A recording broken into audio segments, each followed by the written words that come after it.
शिवाय नमस्तुभ्यम। जय माता दी। दोस्तों, आप सबका मेरे चैनल में स्वागत है।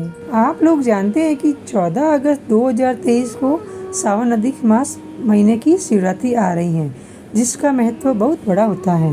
जैसा कि आप सभी लोग जानते हैं कि इस बार सावन के महीने में बीचों बीच अधिक मास पड़ रहा है, जिसका महासंयोग पूरे 19 साल बाद बना है। तो इसलिए पूरे अधिक मास का बहुत ही बड़ा और विशेष महत्व है और इस अधिक मास में पड़ने वाले यह मासिक शिवरात्रि का भी बहुत ही बड़ा महत्व होने वाला है। सावन अधिक मास की शिवरात्रि के कुछ विशेष उपाय हैं, वो इस प्रकार हैं। पहला उपाय इस प्रकार है। इस उपाय में आपको 2 चीजों की आवश्यकता होगी, सफेद दुर्वा और 1 लोटा जल। आप लोग ये सोचेंगे कि सफेद दुर्वा आपको कहाँ पर मिलेगी, तो आप लोगों ने देखा होगा कि जहाँ पर हरी दुर्वा लगी हुई होती है उसी में कहीं बीच में आपको सफेद दुर्वा भी मिल जाती है। इस उपाय को घर का कोई भी व्यक्ति कर सकता है और इस उपाय को करते समय आपको अवधूतेश्वर महादेव और कुंदकेश्वर महादेव का नाम जरूर लेना है। इस उपाय में आपको सुबह सुबह सफेद दुर्वा और 1 लोटा जल लेकर भगवान शिव जी के मंदिर पहुंचना है। मंदिर पहुंचने के बाद आपको सबसे पहले भगवान शिव जी की शिवलिंग के ऊपर यह सफेद दुर्वा को अवधूतेश्वर महादेव और कुंदकेश्वर महादेव का नाम लेकर चढ़ाना है। उसके बाद 1 लोटा जल एक धारा से भगवान शिव जी पर चढ़ा देना है। उसके बाद में यही शिव जी पर चढ़ा हुआ कुछ जल का भाग जलाधारी से अपने लोटे में जेल लेना है और जो सफेद दुर्वा अपने भगवान शिव जी पर चढ़ाई है वापस अपने घर लेकर आ जाना है। सबसे पहले घर आकर जो आप जलाधारी से जल लेकर आए हैं, इस जल को उसी व्यक्ति को पिला दीजिए जिस व्यक्ति के लिए आप यह उपाय कर रहे हैं। उसके बाद में आप जो सफेद दुर्वा वापस लाए हैं, इस दुर्वा को 1 कटोरी के अंदर शुद्ध जल भरकर उसे जल के अंदर डाल दीजिए और उसका जल उस व्यक्ति को प्रतिदिन सुबह दोपहर शाम आधा चम्मच देते रहिए। यही जल इसी तरह आपको 1 से 1.5 महीने तक उसे व्यक्ति को पिलाना है। 1 से 1.5 महीने के अंदर आप देखेंगे कि उस व्यक्ति के शरीर में जो रोग और बीमारी होगी, जो भी कष्ट होगा, वह सब धीरे धीरे करके ठीक हो जाएगा। यहाँ पर यह उपाय पूर्ण हो जाता है। दूसरा उपाय इस प्रकार है।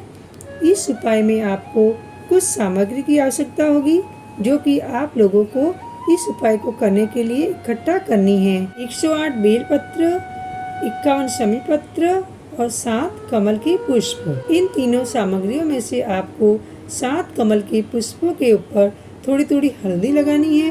उसके बाद इन तीनों ही सामग्रियों को आपको प्रातः काल सुबह सुबह शुद्ध होकर स्नान करके भगवान शिव जी के मंदिर जाना है। सबसे पहले आपको अपने 7 कमल के पुष्प भगवान शिव जी के शिवलिंग के ऊपर अपना नाम और गोत्र बोलकर चढ़ाना है। उसके बाद में 51 शमी पत्र और फिर 108 बेलपत्र चढ़ाना है और यह उपाय आपको शिवलिंग के सामने खड़े होकर करना है। आपको इस बात का ध्यान रखना है कि इस उपाय को शिवलिंग के ऊपर करना है, जो शिवलिंग डमरू के आकार का हो, मतलब जिसमें जलाधारी भी बनी हो और जलाधारी के ऊपर शिवलिंग विराजित हो।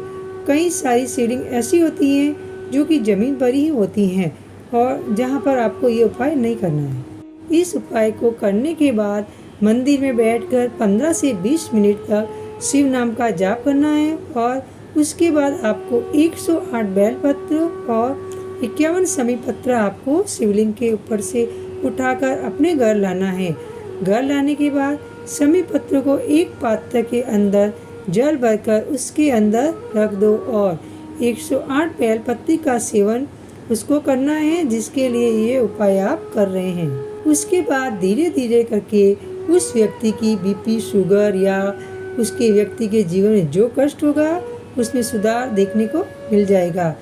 यहाँ पर ये उपाय पूर्ण हो जाता है। सावन अधिक मास की शिवरात्रि 14 अगस्त 2023 को है और जो उपाय मैंने आपको बताए हैं, ये उपाय सिर्फ इसी दिन और इसी नियम के साथ करने हैं, तभी ये उपाय काम करेंगे।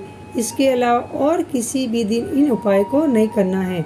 यह उपाय पंडित प्रदीप मिश्रा जी ने अपनी शिव महापुराण कथा में बताए हैं। आशा करती हूँ कि आपको मेरी वीडियो पसंद आई हो, तो लाइक शेयर जरूर कीजिए और अगर आप मेरे चैनल पर पहली बार आए हैं तो सब्सक्राइब करना ना भूलें और बेल बटन को प्रेस करें।